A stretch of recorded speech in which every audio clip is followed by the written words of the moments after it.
Hello, everybody, and welcome to another Webinar Wednesday.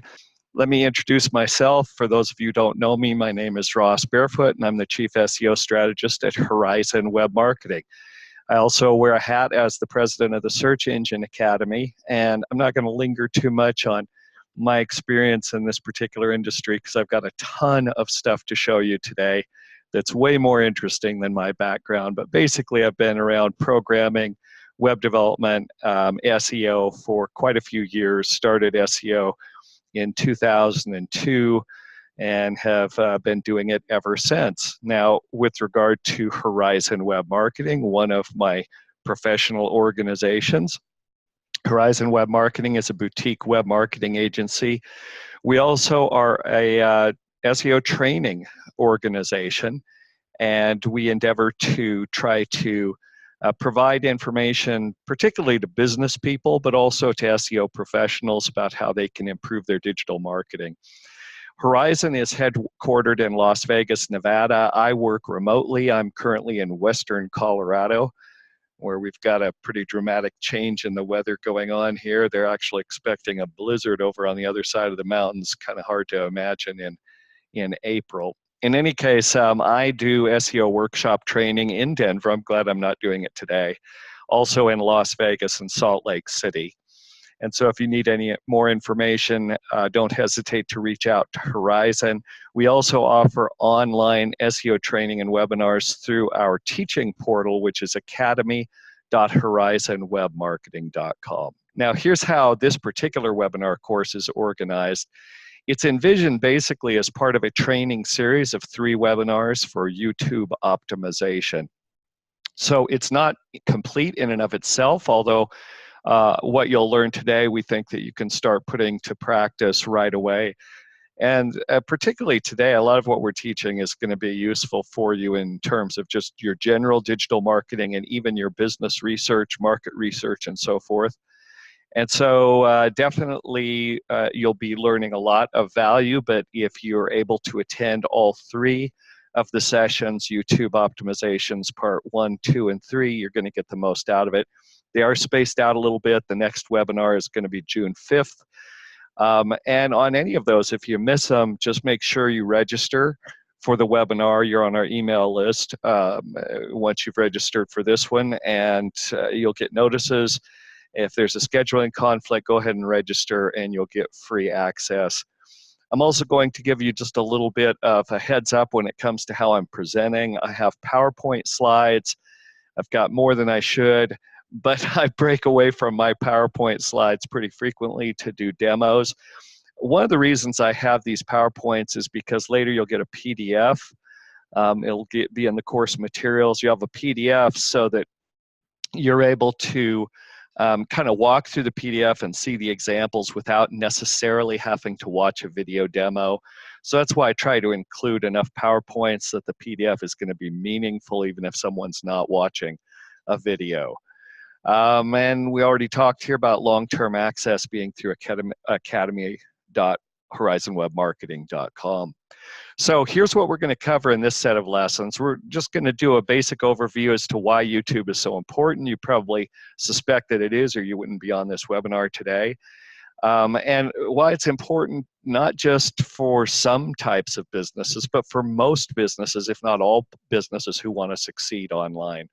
We'll also talk about what the challenges are in being able to effectively market, particularly if you're a small business on YouTube. We will talk a little bit about what you need to think through and some of the plans you need to make and some of the questions you need to answer before you go down the path of trying to promote your business or your website via YouTube. Then the bulk of this is going to be how to use free tools to do the research, and this is basically keyword research that you need to do in order to succeed in the video area of digital marketing. And then finally, we've got a couple of tools for you to be able to organize your research and be able to keep it on track.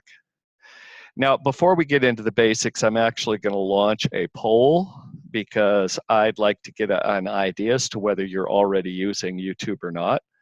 So take a moment. You should have a poll showing up on your screen. and give me an idea as to whether you're currently using YouTube to market your business. Leave that up there a little bit of time. And by marketing your business, what I mean is, if you've got a personal YouTube channel, that's not what I'm talking about. It would be if you've already done even 1 or 2 or 3 videos you hope will help your business or your business website out, then go ahead and you would answer yes to that. And just from some of the response I'm getting, I see we've got almost an even split. The majority of you, 60%, are using YouTube already, and the other 40% right now are not using YouTube. So we'll try to make it meaningful for both groups of participants, and make sure that that it is useful to you at whatever level you're at when it comes to YouTube marketing. So let's talk about the basics. And remember, I said I was going to ask you to think through some questions you need to answer. Try to talk a little bit about some kind of advanced thinking you need to do. If you've already started a YouTube program, that's fine. It's never too late to start thinking about some of these things. And the first most important thing is goals and plans. So ask yourself, and maybe even do this if you've got a team, do it as a brainstorming session with your team. What do you want your YouTube videos to do for your business? And I see all the time clients and businesses and students and so forth that will just start doing videos without really a rhyme or a reason to them. So think in terms of 2 or 3 years from now, you've started doing YouTube marketing. Your videos are contained within what YouTube would call a channel. And the channel is basically the place where your videos live. So what do you want your channel to look like? What do you want your channel to be doing for your business and for the growth of your business? And now, that's long term, but what are your plans right now for your channel? What are you going to be doing over the next couple of weeks, the next month, and so forth? It's always good to kind of divide those two things up, but I would encourage you to do the long-term thinking first, and then that'll bring you back to what your next steps are. What are your challenges? If you've been YouTube marketing, doing YouTube, been doing videos on any platform really, what has disappointed you in your efforts so far? Where is it that you're confused or feel like you're at a dead end? Now, as you clarify those things, and again, often we'll get in a position where we simply have a bad feeling about what we're doing professionally and the direction, we won't stop because business is so frantic. We won't stop and say, okay, what is it that I'm really disappointed in? So make sure you're clear on that. That's going to inform then how you educate yourself, and this is part of the education process, what type of professional help you're going to reach out to, and then how you can put those pieces together. Now, we'll talk about the importance of YouTube. I'm sure you're already aware it's a pillar of digital marketing. It is what a lot of people don't realize is it's the second largest search engine in the world. YouTube conducts more searches than Bing, Amazon, and Facebook combined. So when you think about it, Bing, of course, purports to be the second search engine, but really it's not. And tons of people are searching on Amazon.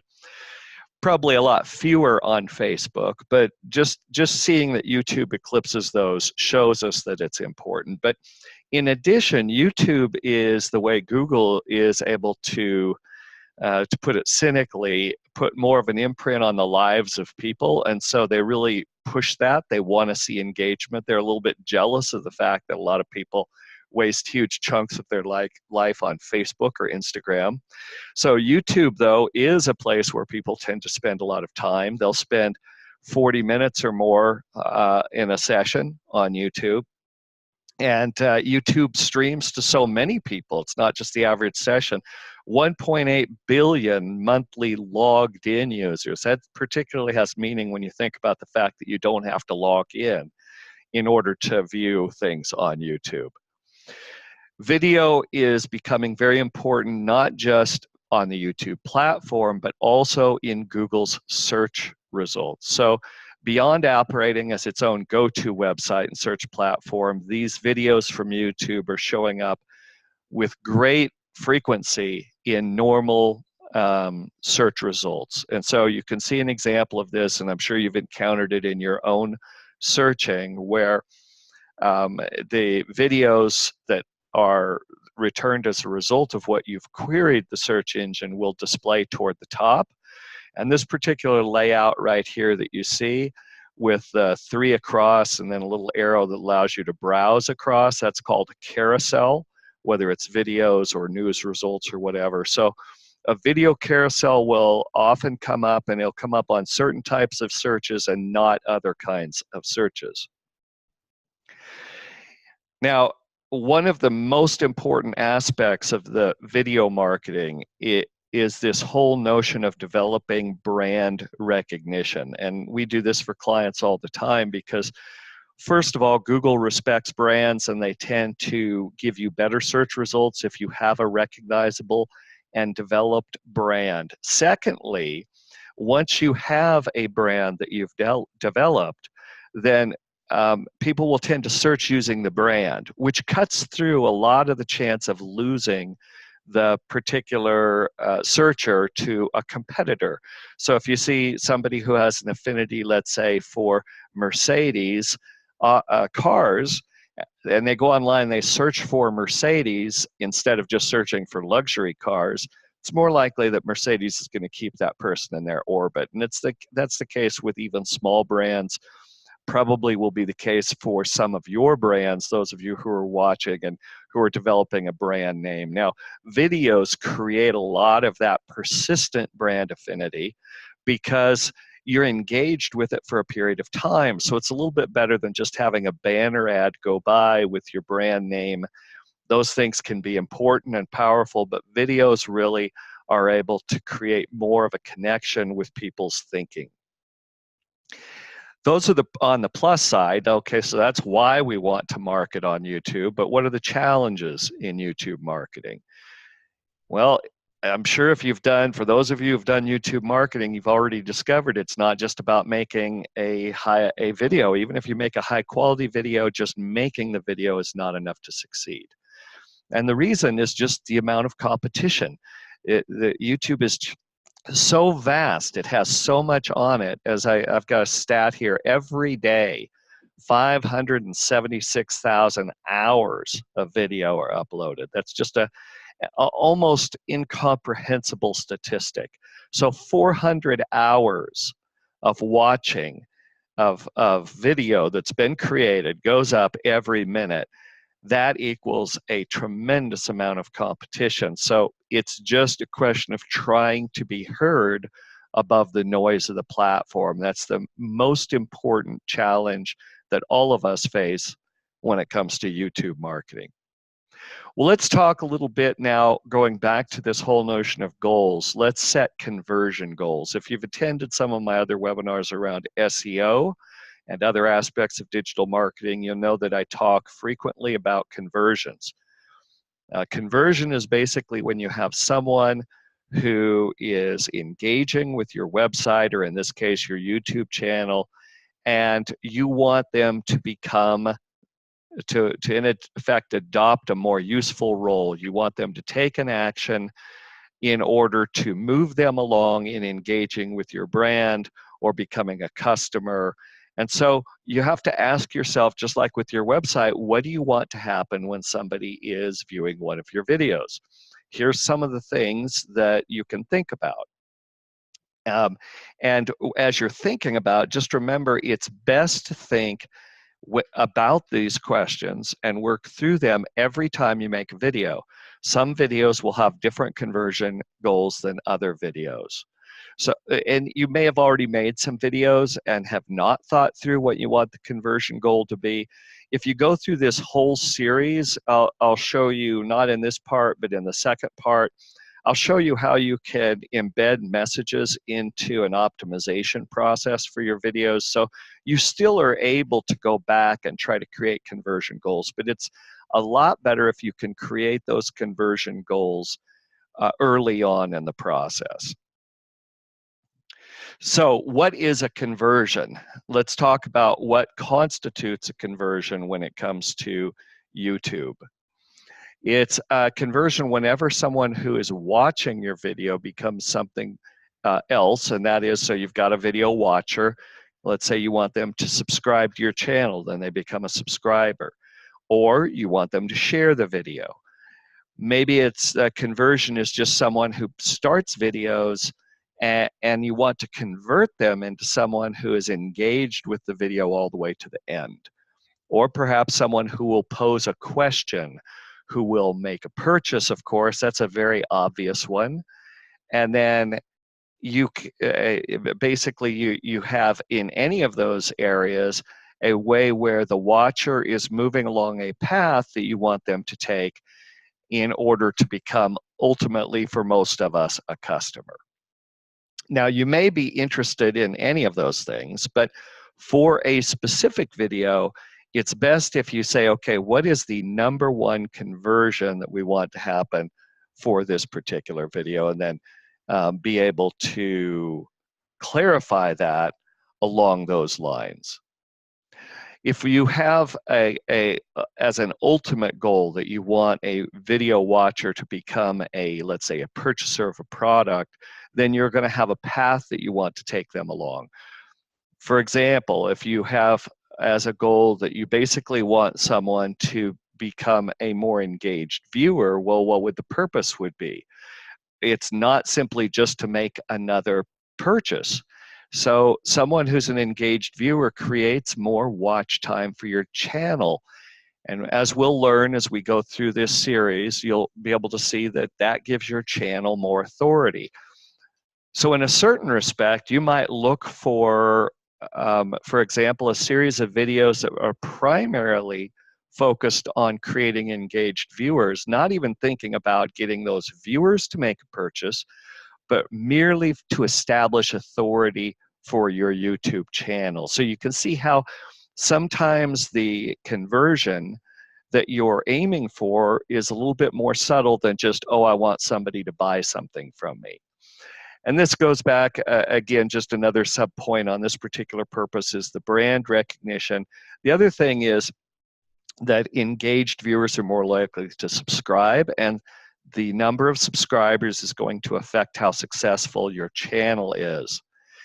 And you have more opportunities then to speak to those particular engaged viewers in order to make your case for what else you have of value to offer them.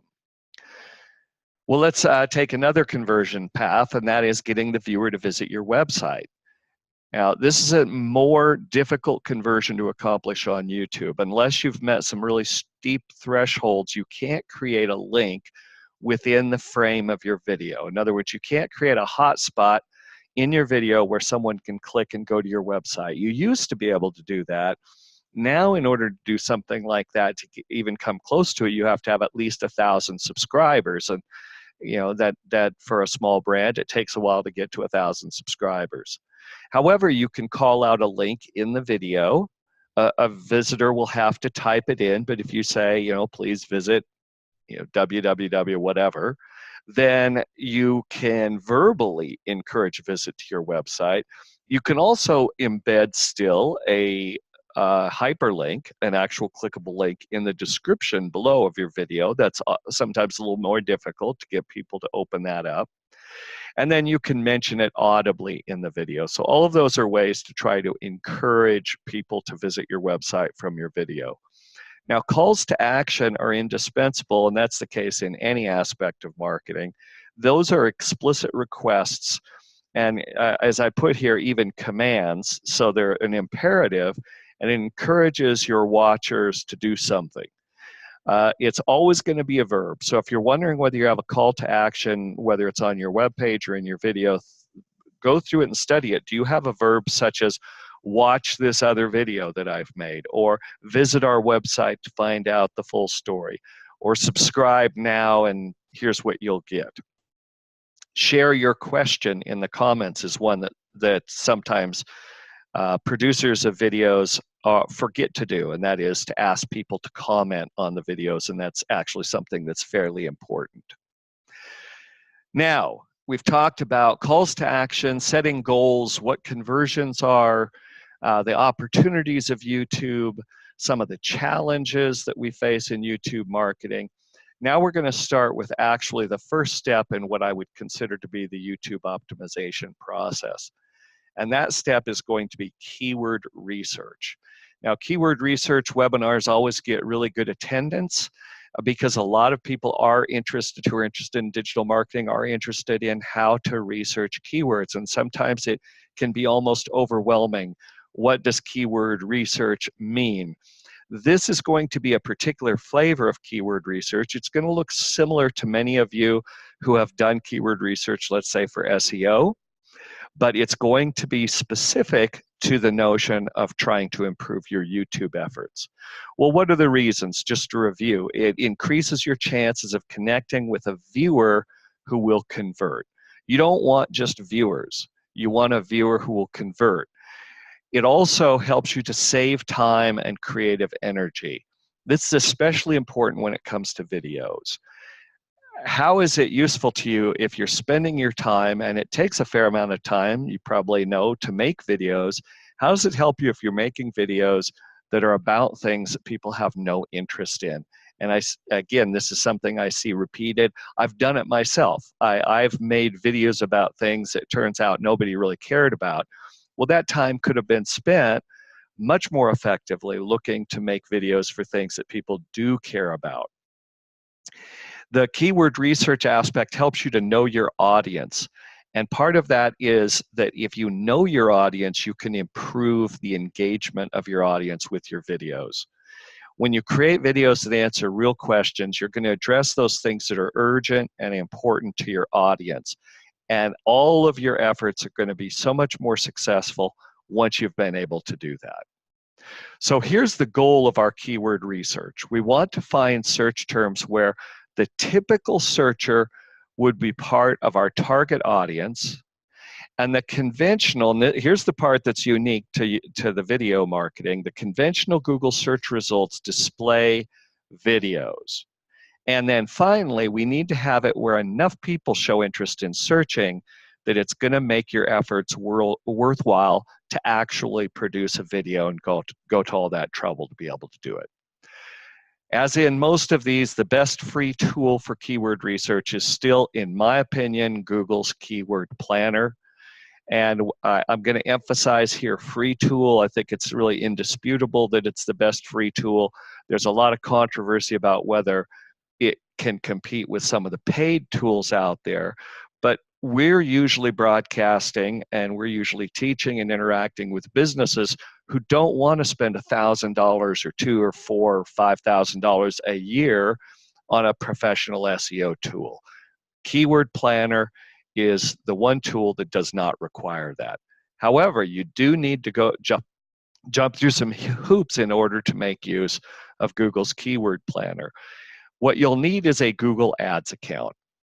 That's the first step. Now, ideally, you'll use an account that is a Google Ads account with fairly high advertising activity. You may not be able to control this. You may not have access to a Google Ads account. Anybody can set up a Google Ads account.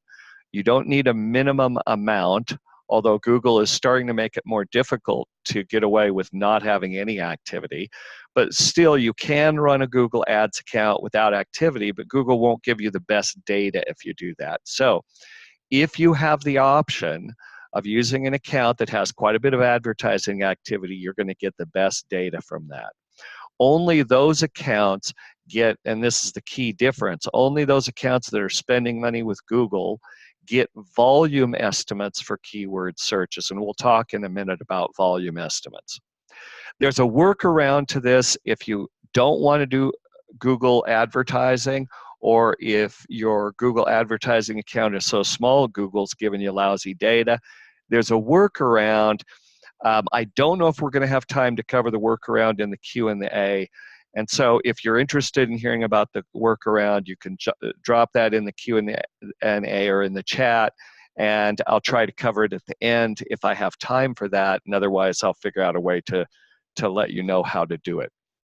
Now, what if you don't have a Google Ads account? I'm going to give you a quick video here. This is a video that I did. It takes less than 2 minutes to watch it. It's just a quick overview Did it just a couple of months ago, so it's the latest Google Ads interface on how to set up a Google Ads account. It's at bizbasicseo.com/setup Google Ads with hyphens. So you can go there and figure out how to set up a Google Ads account. This is a view once you have logged into your Google Ads account. And once you've logged into the Google Ads account, you'll have a little wrench icon at the top. That's Google's tools. So if you click on that wrench icon, you're going to get a drop-down panel with a bunch of choices. And one of those choices is the keyword planner, and that's what we're going to be going to. Now, you can use the keyword planner for a couple of things, but one of those is to determine the size of your market demand. And here I'm going to talk about those volume estimates that we're talking about. Now, Google does give you monthly search volume estimates. And I'm saying estimates because there's no such thing as a real precise number for search volume. It doesn't matter what tool you go to or how much money you spend, anything is going to be an estimate. Now, there's controversy at times about how accurate these estimates are. I've done some preliminary studies that tend to tell me that at least for higher volume terms, they're pretty accurate. And so I would still trust it as being among the best data that we have available. The other aspect is to find out what your market wants. So we've talked about the volume of your market. In other words, how many people are interested in particular keywords, particular descriptions of your product, service, or brand. But in addition, it's going to help you to find new keywords that you would have never have thought of. And those will define how people think when they're sitting in front of a search screen trying to connect with those things that you have of value for them. And so that's why we're going to use it here in order to find those new keywords. And for those of you who have done keyword research, don't give up on this yet, because you may have used Keyword Planner, but we're going to use it in a little bit different way here in a second. So pay attention. I'll show you how you can make this serve a particular purpose when it comes to video results. Now, in this case, we start with seed keywords. And I'm using just a pretty common example, and that is, let's say I own a roofing company.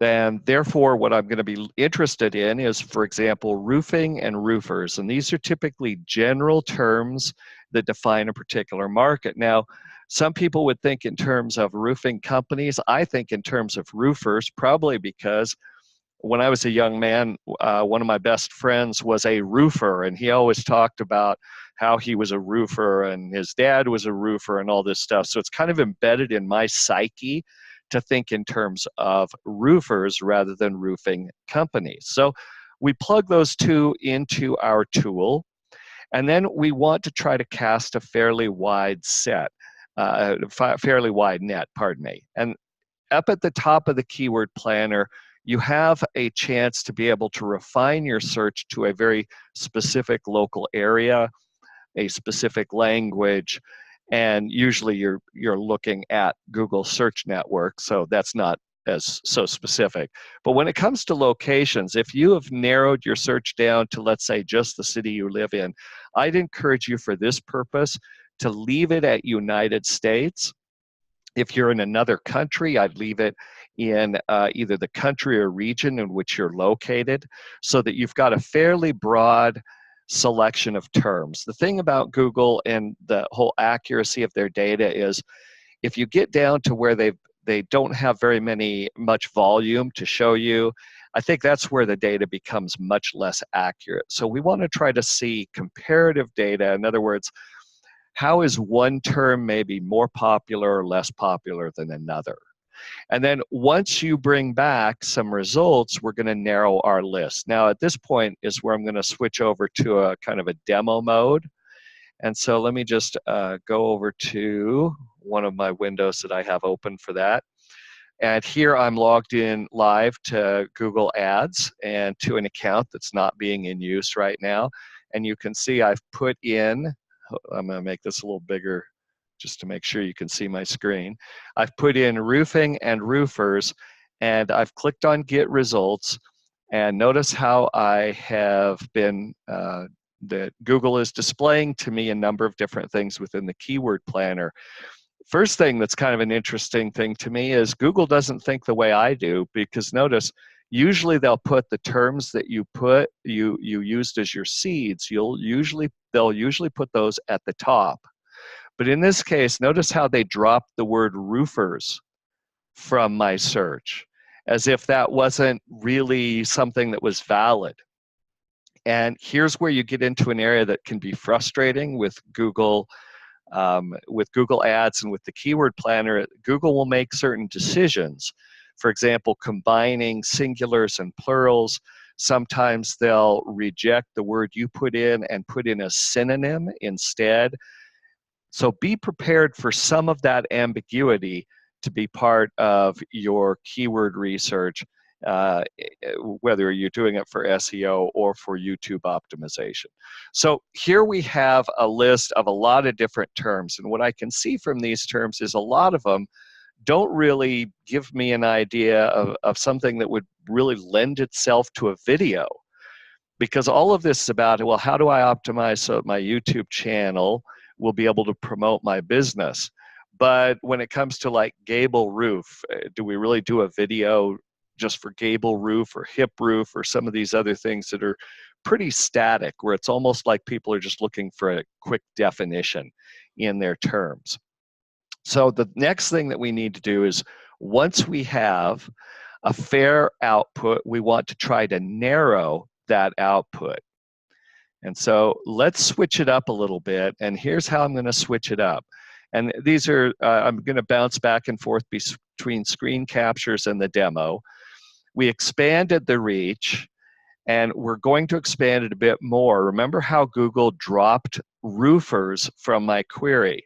Well, here I've added in roofing companies, because a roofer in American English, a roofer is pretty much the same as a roofing company. It can indicate a occupation, but it also can indicate a company, and that's just a quirk of American English in that regard.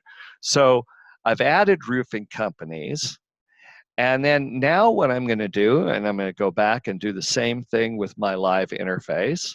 So I'm going to take out roofers here and click and add in roofing companies, and click on Get Results. And once I've done that, it'll give me, at least if it behaves the way it's supposed to, yes, it's giving me roofing companies and roof up here at the top, then a whole bunch of other choices at the bottom. So now we're going to make use of a way to narrow that down.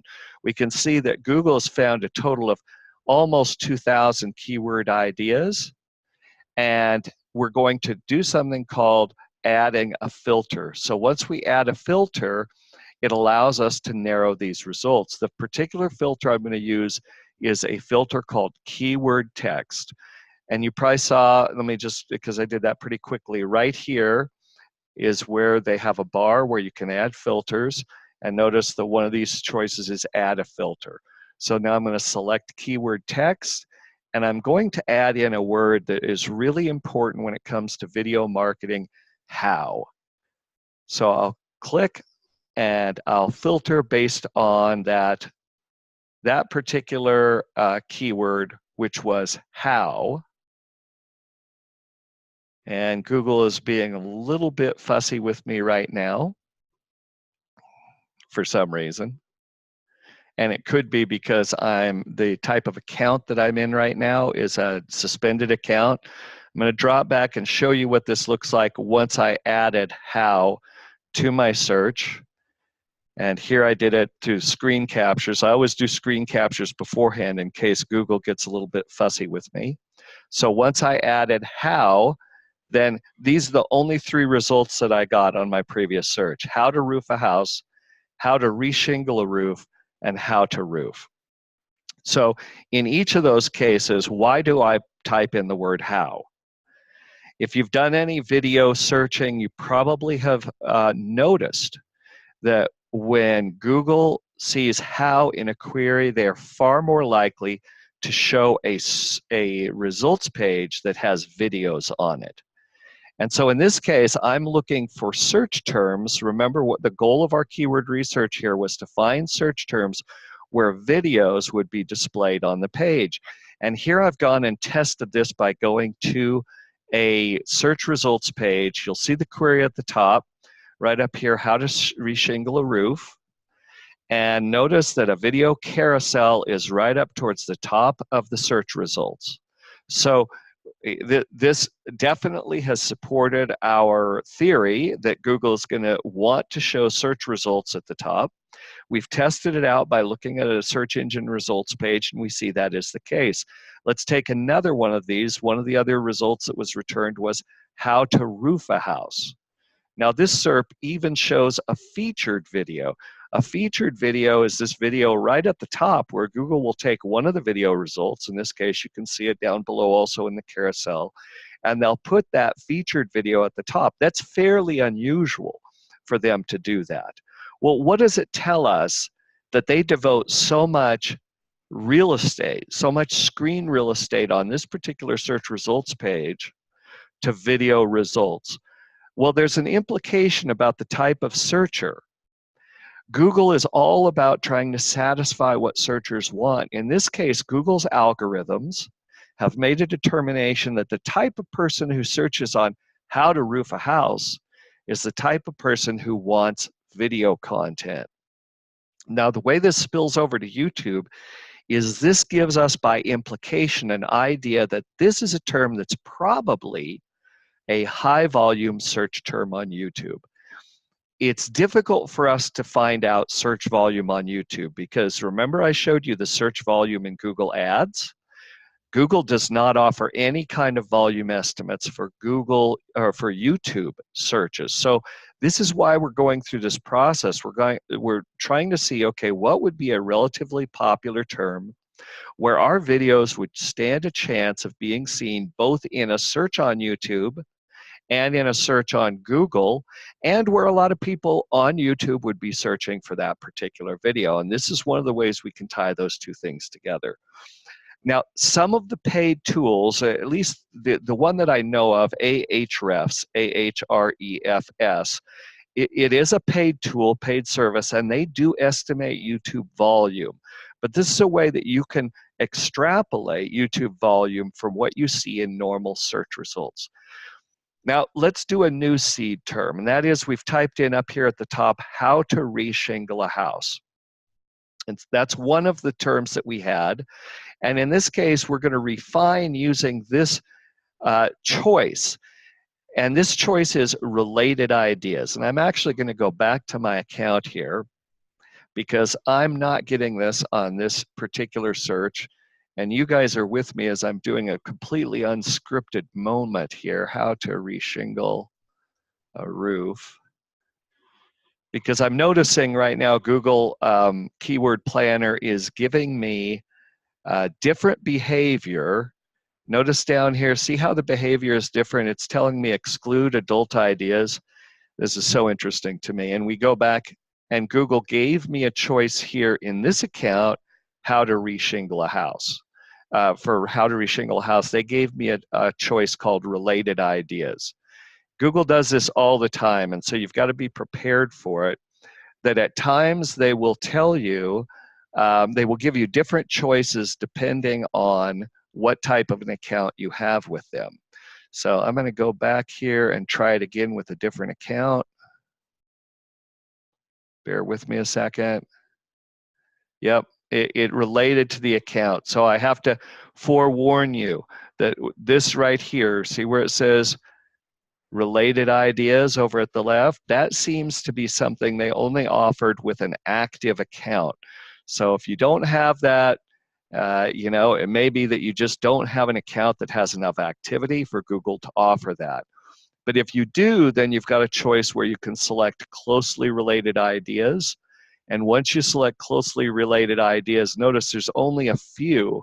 It's narrowed this down from hundreds of results to just a few results. This is often a great way to narrow your results down in order to make it a meaningful set. I will give you a little bit of caution further about this using, if you've got this available in your account, closely related ideas, And if you choose to use it, any other filter you enter over here on the right where it says add filter, any of those other filters will not work for you. So be aware of that. Now let's talk about power seeding. Using how to reshingle a house, we got 7 closely related terms. How to roof a house was a bigger group. We left it as closely related. We got a total of 23 closely related terms. Now, what I did, because that's still not enough to give me a lot of good video ideas, so I went and I took these 3 terms that we found, and I plugged them in at one time to Google's search results. And then, and here I'm going to go back on my demo again. So we've got, let me just make sure I've got here, how to reshingle a house, how to roof a house, and then the last one was how to roof.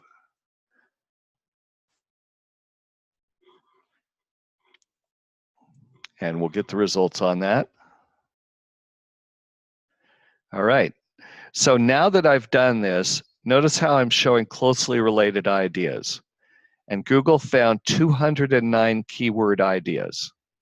At this point, what I've discovered by using this a lot is that when I do closely related ideas, Google will often not show me some really good ideas.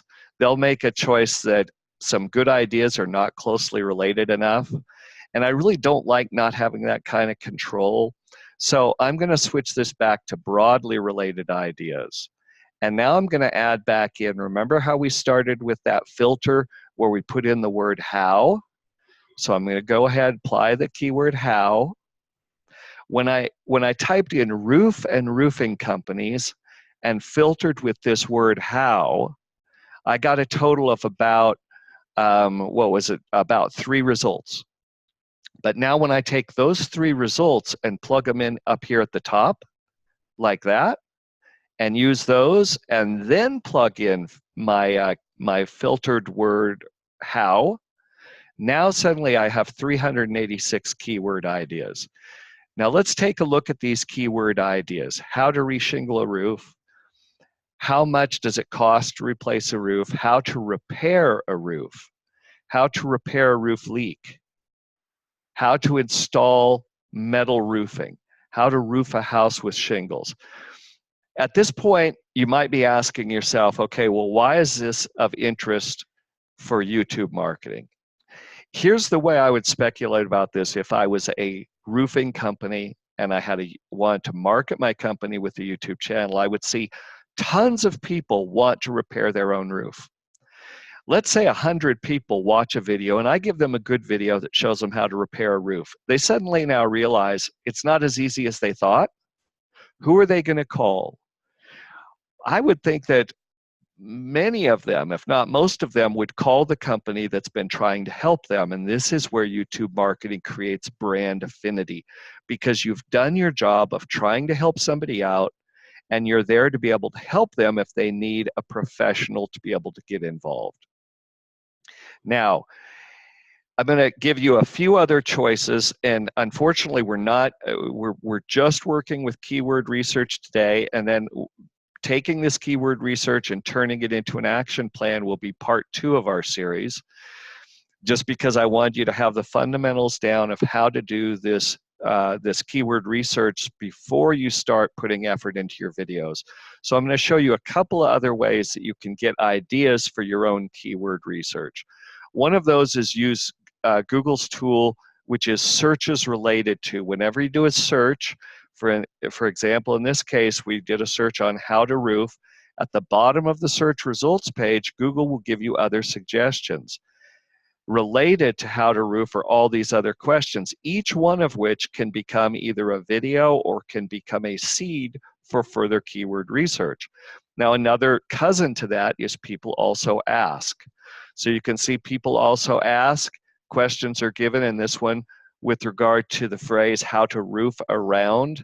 That doesn't seem to make sense, but it will in a second. Now, here's another power tool that Google gives you that doesn't cost you a dime, and that is what they call predictive search.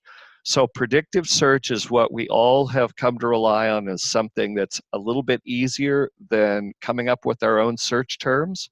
So let's say I go to Google and I start typing in how to roof, and then Google will try to complete my phrase. So I go space. They'll say, okay, how to roof a house, how to roof a shed. Sometimes Google makes no sense. How to roof a valley, a flat roof, so forth. Now, if I type in A, it'll give me a bit more. Now, I notice one that says around a chimney. So I'm going to put in AR. And notice, these are all things that people have searched on before. How to roof around a chimney, how to roof around a dormer, a skylight, a vent pipe. All of those are other ideas that Google is giving us. And here's how they can differ between regular Google search and YouTube search. In this case, I've done the exact same type of search. I've typed in how to roof AR. And on Google search, it'll give me the ones we were just looking at, a little bit different here because Google is always changing, and I did this screen capture a day ago, so it's shifted even. I can go and do the same search on YouTube. Notice how I'm getting richer results on YouTube. And this reflects, again, the importance of YouTube as a search engine, as a way that people are trying to find answers to their questions. So Google now has given us all sorts of ideas. Now we need to do something with those ideas. We need to analyze what we have so far. Now, in my opinion, we need to analyze this by taking the data we've gotten from Google, the Google Ads Keyword Planner, and turning it into a spreadsheet. And so we're going to make use of another option that Google has. It's called Download Keyword Ideas. Let me go back to the full Google Ads interface, which is right here. And I've got any data set. I've got all these terms here that I've pulled. In this case, 386. Yesterday it was 420. And then up at the top, I've got Download Keyword Ideas. So once I click on that, then Google is going to package up for me a CSV file, which is basically a very plain spreadsheet format. And I'm going to go ahead and I'm going to download it and save it. I'm using the Google Chrome browser, and a download will appear down here in the lower left, and you can then just click on it to open it. And I'll show you what it looks like when that spreadsheet opens. And you'll see it's a whole bunch of numbers and data. And what I'm going to encourage you to do is, if you're not a spreadsheet person and you look at this and you say, oh my goodness, there's so much data here, I'll never make sense of it, don't give up hope, all right? Because there is a way to make sense of this data. This is what it's going to look like to start with. When you get the recording for this particular video, you're also going to have a link in the materials on academy.horizonwebmarketing.com to a template that looks like this. This is a template. You'll be able to load it up.